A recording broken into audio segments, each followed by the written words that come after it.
Assembly ఎన్నికలకు ముందు ఉత్తరాఖండ్ లో యూనిఫామ్ సివిల్ కోడ్ ను అమలు చేస్తామని బీజేపీ హామీ ఇచ్చింది.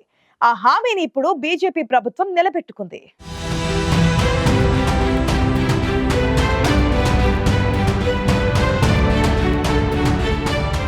ఉత్తరాఖండ్ లో ఉమ్మడి పౌర స్మృతి అమల్లోకి వచ్చింది.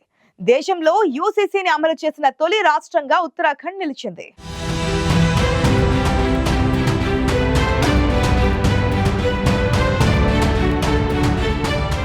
ఉత్తరాఖండ్లో ఉమ్మడి పౌరస్మృతి అమల్లోకి వచ్చింది. యూసీసీ విధి విధానాలకు సంబంధించిన పోర్టల్ను ఉత్తరాఖండ్ ముఖ్యమంత్రి పుష్కర్ సింగ్ ధామీ ఆవిష్కరించారు. ఉమ్మడి పౌరస్మృతి ద్వారా పౌరులందరికీ సమానమైన హక్కులు, బాధ్యతలు దక్కేలా చూస్తామని సీఎం పుష్కర్ సింగ్ ధామీ తెలిపారు. యూసీసీ అమలైన రోజు ఉత్తరాఖండ్కే కాకుండా యావత్ దేశానికి చారిత్రాత్మకమైన రోజు అని సీఎం పుష్కర్ సింగ్ ధామీ పేర్కొన్నారు. యూసీసీ మహిళలపై వివక్షను రూపుమాపుతుందని పేర్కొన్న సీఎం పుష్కర్ సింగ్ ధామీ చిన్నారుల హక్కులను కాపాడుతుందని స్పష్టం చేశారు.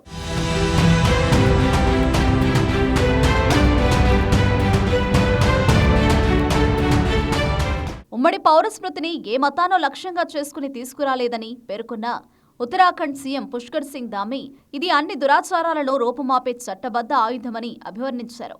రాజ్యాంగంలోని ఆర్టికల్ 342 కింద పేర్కొన్న పలు స్కెడ్యూల్డ్ తెగలను యూనిఫామ్ సివిల్ కోడ్ నుంచి దూరంగా ఉంచామని తెలిపిన ఉత్తరాఖండ్ సీఎం తద్వారా ఆ తెగలు వారి హక్కులను పరిరక్షించుకోవచ్చని స్పష్టం చేశారు.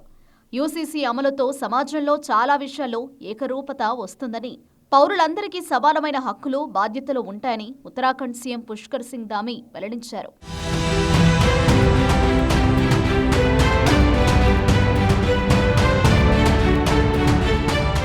ఉత్తరాఖండ్లో యూసీసీ అమల్లోకి వచ్చింది. స్వతంత్ర భారతదేశంలో ఉమ్మడి పౌరస్మృతిని అమలు చేసిన మొదటి రాష్ట్రంగా ఉత్తరాఖండ్ నిలిచింది. 2022 అసెంబ్లీ ఎన్నికలకు ముందు ఉత్తరాఖండ్లో యూనిఫామ్ సివిల్ కోడ్ను అమలు చేస్తామని బీజేపీ హామీ ఇచ్చింది. ఆ హామీని ఇప్పుడు బీజేపీ నిలబెట్టుకుంది. యూనిఫామ్ సివిల్ కోడ్ అమలు చాలా మార్పులను తీసుకొస్తుంది. లివ్ ఇన్ రిలేషన్షిప్స్, విడాకులు, వారసత్వం సంబంధిత చట్టాలు నియంత్రణలోకి వస్తాయి. పురుషులతో పాటు స్త్రీలకు సమానమైన వివాహ వయస్సును నిర్దేశిస్తుంది. వీటితో పాటు మరికొన్ని మార్పులు జరగనున్నాయి. దీంతో అస్సాంతో సహా పలు బీజేపీ పాలిత రాష్ట్రాలు ఉత్తరాఖండ్లోని యూసీసీని మోడల్గా స్వీకరించాలని ఇప్పటికే తమ కోరికను వ్యక్తం చేశాయి.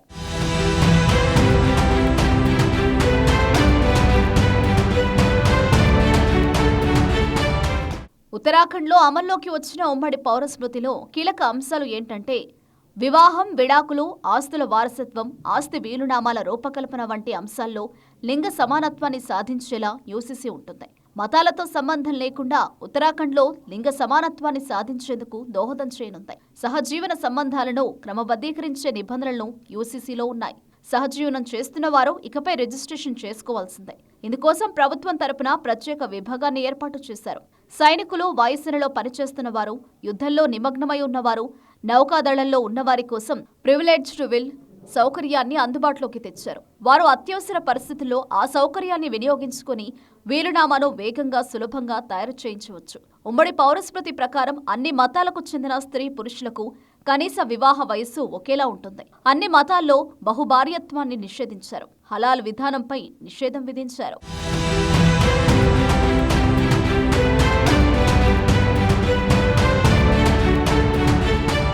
ఉత్తరాఖండ్లో ఉమ్మడి పౌరస్మృతిని అమలు చేస్తామని 2022 అసెంబ్లీ ఎన్నికల మేనిఫెస్టోలో బీజేపీ హామీ ఇచ్చింది. ఈ నేపథ్యంలో రెండోసారి అధికారం చేపట్టిన తర్వాత సీఎం పుష్కర్ సింగ్ ధామీ ఉమ్మడి పౌరస్మృతి అమలు కోసం ఓ కమిటీని ఏర్పాటు చేశారు.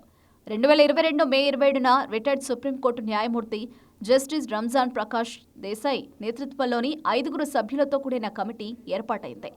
2 ఏళ్ల తర్వాత కమిటీ నివేదికను అందించింది. యూసీసీ ముసాయిదాను గతేడాది ఫిబ్రవరి 6న అసెంబ్లీలో ప్రవేశపెట్టగా మరుసటి రోజు ఆమోదం పొందింది. ఫిబ్రవరి 28న గవర్నర్ ఆమోదించగా మార్చి 11న బిల్లుపై రాష్ట్రపతి సంతకం చేశారు. యూసీసీ విధి విధానాలకు సంబంధించిన పోర్టల్ను ఉత్తరాఖండ్ ముఖ్యమంత్రి పుష్కర్ సింగ్ ధామీ ఈ నెల 27న ఆవిష్కరించారు. దీంతో ఉత్తరాఖండ్లో యూసీసీ అమల్లోకి వచ్చింది. దేశంలో యూసీసీని అమలు చేసిన తొలి రాష్ట్రంగా ఉత్తరాఖండ్ నిలిచింది.